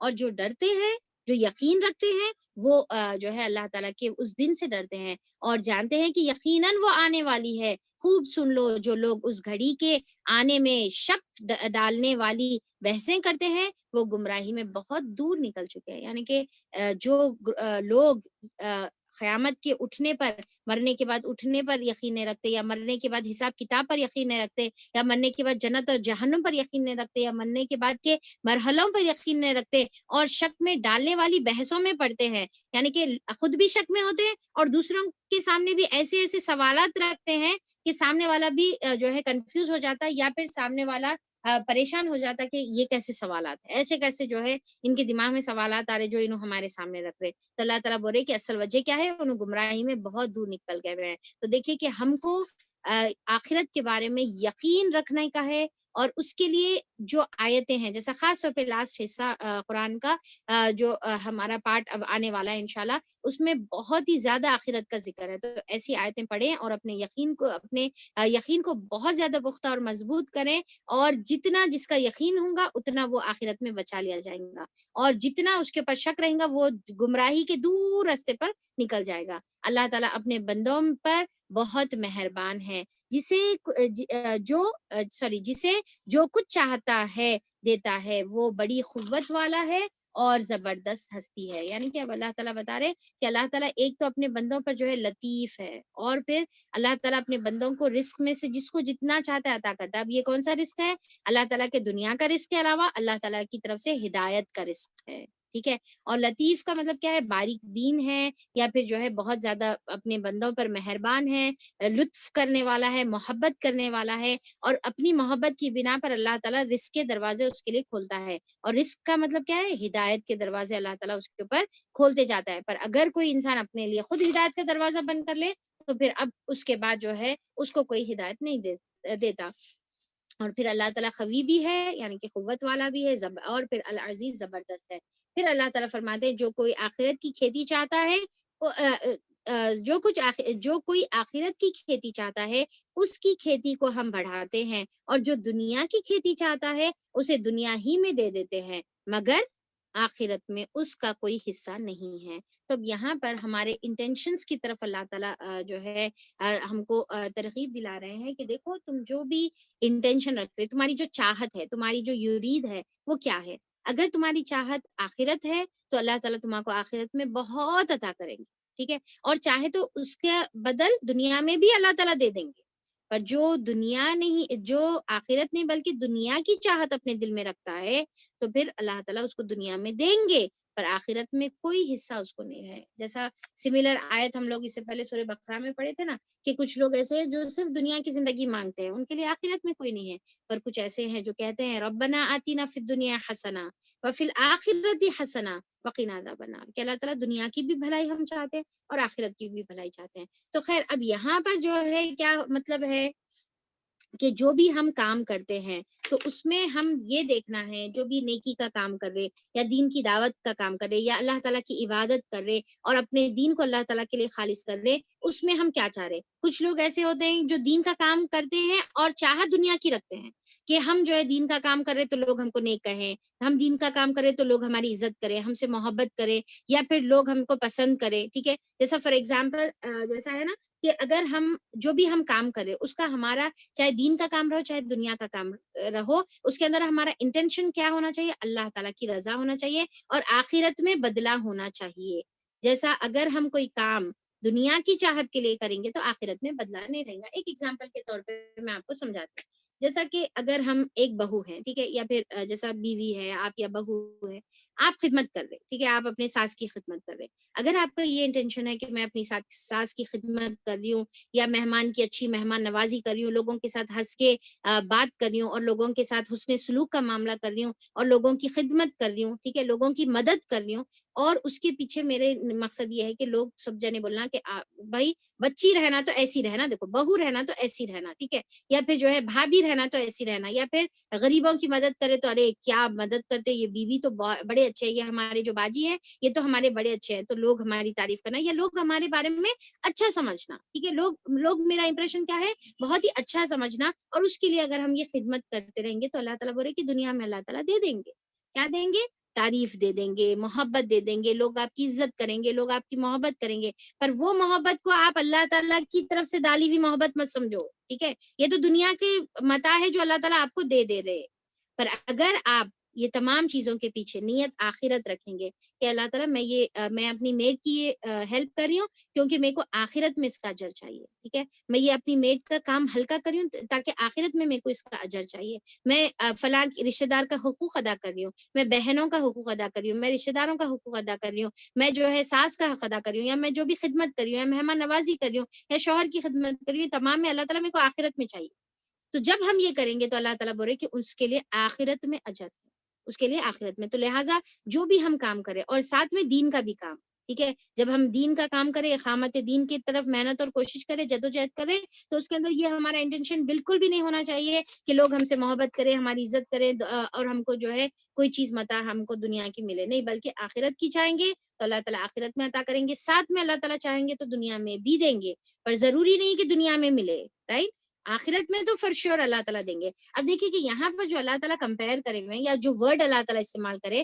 ہرس کا ورڈ استعمال کرے، یہ ورڈ میں بھی بہت خوبصورتی ہے، ہرس کا مطلب کہ کھیتی کو کہتے ہیں۔ اب کھیت میں انسان کیا کرتا ہے، جاتا ہے بیج بوتا ہے، ایک بیج بوتا ہے، پر ایکسپیکٹ کیا کرتا ہے کہ بہت بڑی فصل اس کی جو ہے اگے گی، یعنی کہ ایک دانہ ڈالے گا پر فصل کتنی اگے گی، بہت اگے گی، جیسا ایک دانہ ڈالنے سے ایک جو ہے بھٹا نکلا، اور بھٹے کے اندر جو ہے سمجھے کہ 100 دانے اور 200 دانے جو ہے اس کے اندر سے نکلے، تو دانا کتنا ڈالا تھا، ایک ہی ڈالا تھا، پر ریٹرن کتنا ہے، بہت زیادہ ریٹرن ہے، اسی طریقے سے انہیں پورے کھیت میں دانے ڈال لیں گا تو کتنا ریٹرن آئے گا، ایک تو چیز یہ کہ ریٹرن کا بہت زیادہ ایکسپیکٹیشن ہوتا ہے کھیت میں، دوسرا کیا ہے کھیت سے محبت ہوتی ہے، تیسرا کیا ہے کھیت کو جو ہے آپ پروٹیکٹ کرتے ہیں، اور پھر کیا ہے کھیت کے بارے میں آپ حریص ہوتے ہیں، زیادہ سے زیادہ ڈالنے کی کوشش کرتے ہیں، زیادہ سے زیادہ جو ہے جمانے کی کوشش کرتے ہیں، اور کھیت کو اپنے ایکسٹینڈ کرنے کی کوشش کرتے ہیں، کھیت کے اندر جو آپ چیزیں بو رہے ہیں اس کو زیادہ سے زیادہ جو ہے ہائر کوالٹی کی آپ جو ہے دینے کی کوشش کرتے ہیں، تو اسی طریقے سے اللہ تعالیٰ یہاں پر کھیت کا ورڈ استعمال کر کے ہمارے ذہن میں ایک پورا امیج اللہ تعالیٰ لا رہے، ایک پیرابل اللہ تعالیٰ ہمارے سامنے کریٹ کر رہے کہ دیکھو کہ جب بھی تم نیکی کرو گے، جب تم نیکی کرو گے اور بہت ہی محبت سے کرو گے، حرص سے کرو گے، وہ نیکی کی حفاظت بھی کرو گے، تو تمہارے کو ریٹرن کیا ملے گا، بہت ہی ملٹیپل فولڈ میں تم کو ریٹرن ملے گا، ایک تو اللہ تعالیٰ ایک کے بدلے 10 عطا کریں گے تم کو، یا پھر 700 گنا اللہ تعالیٰ اس کو بڑھا دیں گے، یا پھر 700 گنا سے زیادہ اللہ تعالیٰ تم کو دیں گے، تو لہٰذا تم اپنی کھیتی کو زیادہ سے زیادہ بڑھانے کی کوشش کرو، اور وہ کھیتی سے اپنی یعنی کہ اپنے نیکیوں سے محبت کرو، اپنی نیکیوں کو پروٹیکٹ کرو، کس طریقے سے، ریا سے بچا کر، دکھاوے سے بچا کر اس کو پروٹیکٹ بھی کرو، پھر کیا ہے اس میں حریص بنو۔ اب دیکھیے کہ کچھ لوگ ہوتے ہیں نا، جیسا کہ چھوٹا سا ایک کھیت ہوتا ہے کسی کے پاس بہت بڑی زمین ہوتی ہے کھیت کی، پر وہ ایک انسان ہے وہ چھوٹے سے کھیت میں جو ہے کیا ہے بہت ہی پیارے پھل بھی اگایا ہے، پھول بھی اگایا ہے، ہر قسم کے اس کے پاس جو ہے چیزیں نظر آ رہے ہیں، اور آپ وہ چھوٹے سے کھیت میں جا کے سوچ رہے کہ ارے بھائی کیا زبردست پلاننگ ہے، اور کیا زبردست جو ہے اس کی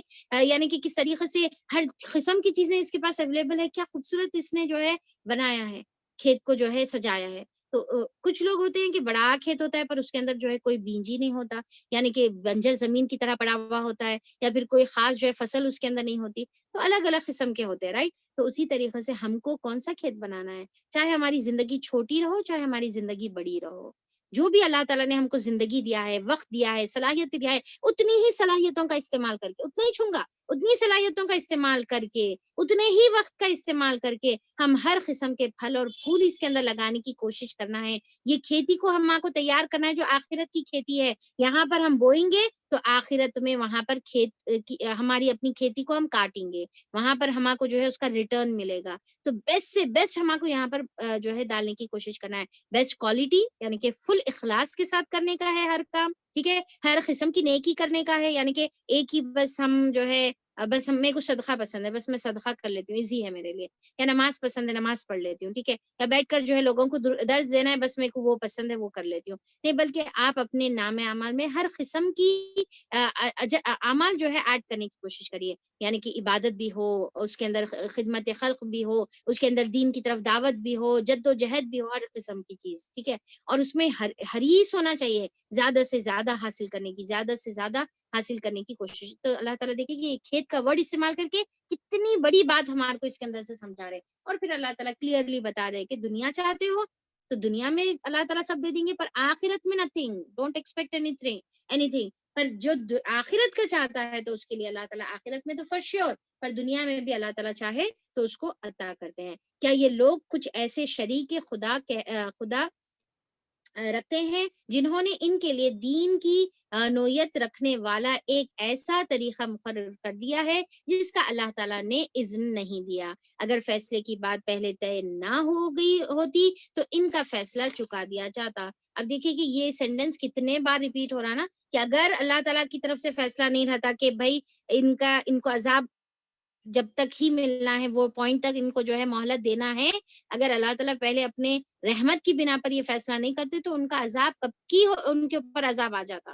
تو بار بار اللہ تعالیٰ کی طرف سے کتنی خطرناک وارننگ آتے جا رہی. اور پھر اللہ تعالیٰ بتا رہے یقیناً ظالموں کے لیے دردناک عذاب ہے. جو ظلم کرنے والے ہیں، یعنی کہ جو شرک کرنے والے ہیں، جو تفریقہ کرنے والے ہیں، جو نئے اپنی مرضی سے نئے نت جو ہے طریقے نکالنے والے، دین میں ایجاد کرنے والے، وہ ظالم ہے اور ان کے لیے دردناک عذاب ہے. تم دیکھو گے کہ یہ ظالم اس وقت اپنے کیے کے انجام سے ڈر رہے ہوں گے، یعنی کہ اس دن اپنے عمل پر ڈر رہے ہوں گے. دنیا میں ڈرتے تو کچھ فائدہ ہوتا، یعنی کہ دنیا میں جو انسان اللہ تعالیٰ سے خوف کرتا ہے اس کے لیے آخرت میں نجات ہے. پر آخرت میں اگر اپنے اعمال سے ڈریں گے تو کوئی فائدہ نہیں. دنیا میں اپنے اعمال سے ڈرنا ہے. اللہ تعالیٰ جیسا نیکی کرنا تھا ویسا نہیں کری، اللہ تعالیٰ جیسا گناہوں سے بچنا چاہیے ویسا نہیں بچی، اللہ تعالیٰ آپ معاف کر دیجئے، میرے کو عذاب سے ڈر ہو رہا. تو یہ ڈر دنیا میں اگر کریں گے تو فائدہ دیں گا، آخرت میں کوئی فائدہ نہیں ہے. اور وہ ان پر آ کر رہے گا، یعنی کہ جو عذاب، دردناک عذاب کا فیصلہ ہے ان پر آ کر رہے گا. بخلاف اس کے جو لوگ ایمان لے آئے ہیں اور جنہوں نے نیک عمل کیے ہیں وہ جنت کی گلستانوں میں ہوں گے. کیا ہے؟ جو ایمان لے کر آئے اور جو نیک عمل کرے ان کے لیے اللہ تعالیٰ کیا بتا رہے؟ روضات الجنات، یعنی کہ جنات میں جو ہے جنات کے روضوں میں انہوں ہوں گے. روضات جو ہے روضہ کی جمع ہے، اس کا مطلب کیا ہے کہ اب دیکھیے کہ روضہ اگر سمپل ٹرانسلیشن کریں گے تو باغ، ٹھیک ہے، گارڈن بولیں گے یا پھر گلستان آپ اس کو بولیں گے. پر اگر اس کے معنی اگر ایگزیکٹلی اس کے معنی جو ہے یہ رہتے ہیں کہ جو باغ ہوتا ہے نا، باغ کا سب سے بیوٹیفل حصہ، سب سے پر رونق حصہ، سب سے جو ہے زیادہ جو اٹریکٹیو حصہ ہے، جیسا ہے نا کہ جیسا بڑا ایک گارڈن ہے، اب اس کے اندر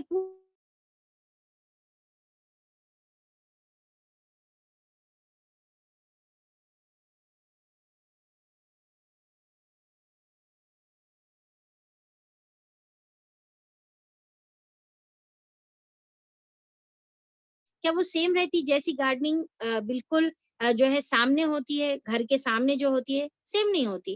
گھر کے سامنے آپ ساری بیسٹ چیزیں لگاتے ہیں، گھر کے پیچھے کے حصے میں، بیک یارڈ میں، سائڈس میں جو ہے آپ اوکے والی چیزیں جو ہے لگا دیتے ہیں. تو جو وہ فرنٹ والا جو بیسٹ پارٹ جو ہوتا ہے اس کو روضہ کہتے ہیں. تو اللہ تعالیٰ بتا رہے کہ جنت تو سب کو ملے گی، پر کچھ لوگ ایسے رہیں گے جس کو روضہ ملے گا، جس کو سینٹر پلیس ملے گا، جس کو بیسٹ پلیس ملے گا، جس کو سب سے زیادہ بارونق اور سب سے زیادہ اٹریکٹیو والا پارٹ جو ہے اس کو ملے گا. کون؟ جو اللہ تعالیٰ کے دین میں جو ہے تفریقہ نہیں کرتے بلکہ ایمان لاتے ہیں اور عمل صالح کی جو ہے زندگی گزارتے ہیں. جو کچھ بھی وہ چاہتے ہیں چاہیں گے اپنے رب کے ہاں وہ پائیں گے. بڑا ہی اللہ تعالیٰ کی طرف سے ان کے اوپر فضل ہوگا. ذالک هو الفضل الکبیر، اللہ تعالیٰ کی طرف سے یہی سب سے بڑا فضل ہے. اب دیکھیے کہ دنیا کی زندگی میں بھی ہم بہت ساری چیزیں چاہتے ہیں. کوئی جو ہے بڑی ڈگری چاہتا ہے، کوئی پیسہ چاہتا ہے، کوئی خوبصورتی چاہتا ہے، بہت ساری چیزیں چاہتے ہیں. پر کیا دنیا میں ہر چیز ملتی؟ نہیں ملتی. پر آخرت میں اللہ تعالیٰ کیا بتا رہے، جو چاہے گا وہ اس کو ملے گا. اور یہی اللہ تعالیٰ کی طرف سے بڑا فضل ہے. یہ ہے وہ چیز جس کی خوشخبری اللہ تعالیٰ نے اپنے ان بندوں کو دیتا ہے جنہوں نے مان لیا اور نیک عمل کیے. یعنی کہ جس نے اللہ تعالیٰ کی دعوت کے اوپر، وہ بندے جو اللہ تعالیٰ کی دعوت کو مانتے ہیں اور عمل کرتے ہیں. اے نبی کریم صلی اللہ علیہ وسلم، ان لوگوں سے کہہ دو کہ میں اس کام پر تم سے کسی اجر کا طالب نہیں ہوں. یعنی کہ نبی کریم صلی اللہ علیہ وسلم کو اللہ تعالیٰ کیا بولنے کو کہہ رہے ہیں کہ جو بھی میں تمہارے کو دین کی طرف دعوت دے رہا ہوں، حالانکہ میں تم کو بڑی کامیابی کا راز بتا رہا ہوں، آخرت کی ہمیشہ کی کامیابی کا اتنا بڑا راز تمہارے سامنے لا کر رکھ رہا ہوں، تمہارے کو تمہارے رب سے ملا رہا ہوں. پر اس کے باوجود بھی میں تمہارے سے کوئی کنسلٹیشن فی نہیں لے رہا ہوں، میں تم سے جو ہے کوئی پیسہ نہیں لے رہا ہوں، کوئی اجرت نہیں لے رہا ہوں. آج دیکھیے کہ دنیا میں کون سا کام بغیر پیسوں سے کیا جاتا، بتائیے. ہر کام، ہر کوئی جو ہے سوائے دین کے کچھ فلاحی کام کچھ لوگ کر رہے ہیں. اللہ تعالیٰ کے کچھ نیک بندے ہیں جو سوشل سروس میں لگے ہوئے ہیں، کچھ دین کے کام میں لگے ہوئے ہیں. پر میجورٹی اگر ہم دنیا میں دیکھیں گے تو ہر ایک انسان جو اپنے آپ کو دن اور رات کسی کام کے لیے ڈیڈیکیٹ کرتا ہے تو وہ اتنی پیسہ بھی مانگتا ہے. آپ دیکھیے کہ ایک ڈاکٹر کے پاس جو مطلب ایک بہت ہی بہترین پروفیشن ہے دنیاوی اعتبار سے، کہ آپ ایک انسان کی بیماری اور تکلیف کو دور کر رہے، پر آپ حال دیکھیے کہ اتنا زیادہ اس کو جو ہے یعنی کہ اتنا زیادہ اس میں پیسہ لیا جا رہا، اتنی ہیوی جو ہے کنسلٹیشن فیس لی جا رہی کہ ایک انسان اپنی تکلیف کو دور کرنے کے لیے وہ پیسہ نہیں دے سکتا، اسی لیے اپنی تکلیف میں ہی وہ جیتا ہے اور اسی میں مر بھی جاتا ہے. تو بہرحال تو دنیا میں ہر کام جو ہے اس طریقے سے ہوتا ہے. اب یہاں پر آپ صلی اللہ علیہ وسلم اتنی بڑی کامیابی کی بات بول رہے، پر کیا بول رہے کہ میں تمہارے سے کوئی جو ہے اجر کا طالب نہیں ہوں. تو اب جیسا پریویس آیت میں بھی ہم پڑھے، اب یہاں پر بھی بتایا جا رہا ہے کہ آخرت کی جو ہے کھیتی ہم کو چاہنا ہے، آخرت کی بھلائی چاہنا ہے. ایک دائی دنیا کا طلبگار نہیں ہوتا. ایک دائی یہ طلب نہیں کرتا کہ اس کو پیسہ ملے. ایک دائی یہ طلب نہیں کرتا کہ اس کو لوگوں سے محبت ملے یا شہرت ملے یا عزت ملے یا لوگ اس کی اطاعت کریں، فرما برداری کریں، اس کے جو ہے سامنے جھکیں یا اس کو جو ہے کچھ رتبہ دے. یہ ایک دائی کو نہیں چاہنا چاہیے. یہ دائی طلب نہیں کرنا، کیونکہ آپ صلی اللہ علیہ وسلم کیا بول رہے کہ میرے کو دنیا کی کوئی چیز نہیں چاہیے، دنیا کا میں کوئی مال دولت تم سے طلب نہیں کروں. تو اسی طریقے سے اگر ہم آپ صلی اللہ علیہ وسلم کی سنت پر عمل کرتے ہوئے ہم بھی دین کے دائی ہیں تو پھر ہمارے کو بھی یہ ساری چیزیں دنیا سے نہیں ہونا ہے. اگر ہم یہ سوچ رہے کہ ہم دین کا اتنا کام کر رہے تو لوگ ہمارے سے محبت کرنا، لوگ ہماری عزت کرنا، لوگ ہم کو پیسہ دینا، ہم کو جو ہے دولت اور شہرت یا ہماری اطاعت کرنا، فرما برداری کرنا، تو اس کا مطلب یہ ہے کہ آپ دنیا کی کھیتی چاہ رہے. تو ٹھیک ہے، اللہ تعالیٰ آپ کو دنیا کی یہ کھیتی دلا دیتا. تو دیکھیے کہ یہ والی جو آیت ہے نا، آیت نمبر 23 اور پھر پیچھے جو پریویس جو آیت گزری آیت نمبر 20، یہ دونوں کنیکٹڈ ہے. ٹھیک ہے، دونوں کا جو ہے آلموسٹ سیم مفہوم بنتا ہے. تو اللہ تعالیٰ بتا رہے کہ دائی جو ہے اس طریقے کی کوئی ایکسپیکٹیشنز نہیں رکھتا، بلکہ اگر اللہ تعالیٰ اس کو خود سے عزت اور محبت دلا رہا تو اس کے اوپر وہ پھر شکر ادا کرنے والا ہوتا ہے اور مزید جھکنے والا ہوتا ہے. پھر اللہ تعالیٰ آگے کیا فرما رہے کہ البتہ آپ صلی اللہ علیہ وسلم کیا بول رہے، میں کوئی اجر نہیں مانگ رہا ہوں، البتہ میں خرابت کی محبت ضرور چاہتا ہوں. جو کوئی بھلائی کمائے گا ہم اس کے لیے اس بھلائی میں خوبی کا اضافہ کر دیں گے، اور بے شک اللہ تعالیٰ بڑا درگزر کرنے والا ہے اور قدردان ہے. تو آیت نمبر 23 پر ہم لوگ جو ہے انشاءاللہ ختم کریں گے. یہ جو آیت نمبر 23 کا یہ جو آخری حصہ ہے، ابھی اس کی تفسیر نہیں ہوئی، اس کو جو ہے ابھی میں کمپلیٹ نہیں کری، ایکسپلین نہیں کری، اس کا اچھا خاصا ایکسپلینیشن ہے. تو انشاءاللہ اس کو ہم لوگ کل کمپلیٹ کریں گے. تو بہرحال آیت نمبر 23 ٹو بی کنٹینیوڈ، انشاءاللہ کل ہم لوگ اس کو کنٹینیو کر لیں گے. تو اللہ تعالیٰ سے دعا ہے کہ اللہ تعالیٰ ہم کو یہ تمام باتوں پر عمل کرنے کی توفیق عطا فرما دے، اور اللہ تعالیٰ ہم کو دنیا میں ڈرتے ہوئے زندگی گزارنے والا اور دنیا میں ڈرتے ہوئے آخرت کی تیاری کرنے والا بنا دے. اللہ تعالیٰ سے دعا ہے کہ اللہ تعالیٰ ہم کو دین کے کام کے لیے اللہ تعالیٰ ہم کو چن لے اور ہم سے دین کا کام لے اور اس کے اندر اخلاص پیدا کرے، ریاکاری سے اللہ تعالیٰ بچا لے، خوب دین کے کام میں حرص کرنے والا بنائے، عبادتوں میں، اچھے اخلاق میں، لوگوں کی خدمت میں، ہر چیز میں اللہ تعالیٰ خوب حرص کرنے والا بنائے. اپنی کھیتی کو یہاں پر خوب سجا جا کر آخرت میں کاٹنے کے لیے اللہ تعالیٰ ہم کو تیار کرے، اور اللہ تعالیٰ ہم کو اس کی حفاظت کرنے کی بھی توفیق عطا فرما دے۔ اللہ تعالیٰ دنیا کی دولت اور شہرت کے طلبگار نہ ہو، بلکہ آخرت میں اللہ تعالیٰ جنت کے اور تیری رضا کے ہم طلبگار بن جائیں۔ اللہ تعالیٰ تو نے جو کتاب اور میزان اللہ تعالیٰ تو نے نازل فرمایا ہے، اس کے مطابق زندگی گزارنے والا اور اس کے مطابق اس کے مطابق اپنی زندگی کے فیصلے کرنے کی توفیق عطا فرما دے۔ یا الہ العالمین، دین کی طرف دعوت دینے کا جو تو نے حکم دیا ہے، اس کی دعوت دینے والا، اس کے اوپر قائم رہنے والا بنا دے۔ اللہ تعالیٰ ہم کو اپنے خواہشات کی اور لوگوں کی خواہشات کی پیروی کرنے سے بچا لے۔ اللہ تعالیٰ ہم کو لوگوں سے بحثیں حجتیں کرنے سے ہم کو بچا لے، اور اللہ تعالیٰ کتاب کے اوپر ایمان لانے والا اور اس کے مطابق فیصلے کرنے کی توفیق عطا فرما دے۔ آمین ثم آمین، واخر الدعوانا ان الحمد للہ رب العالمین۔ سبحان اللہ وبحمدہ، سبحانک اللہم وبحمدک، نشہد ان لا الہ الا انت، نستغفرک ونتوب الیک۔ ربنا لا تزغ قلوبنا بعد إذ هديتنا وهب لنا من لدنك رحمة إنك أنت الوهاب يا مقلب القلوب ثبت قلبي على دينك ربنا اغفر لي ولوالدي وللمؤمنين يوم يقوم الحساب رب ارحمهما كما ربياني صغيرا وصلى الله على نبينا محمد وآله وصحبه اجمعین برحمتک یا ارحم الراحمین۔ اللہ تعالیٰ ہر قسم کے فرقوں سے، فرقہ پرستی سے اللہ تعالیٰ تو ہماری حفاظت فرما، اور ہم کو ایک دین توحید کے اوپر اتحاد کر متحد رہ کر دین کی دعوت دینے والا اور دین کو قائم کرنے کی توفیق عطا فرما۔ آمین۔ السلام علیکم ورحمۃ اللہ وبرکاتہ۔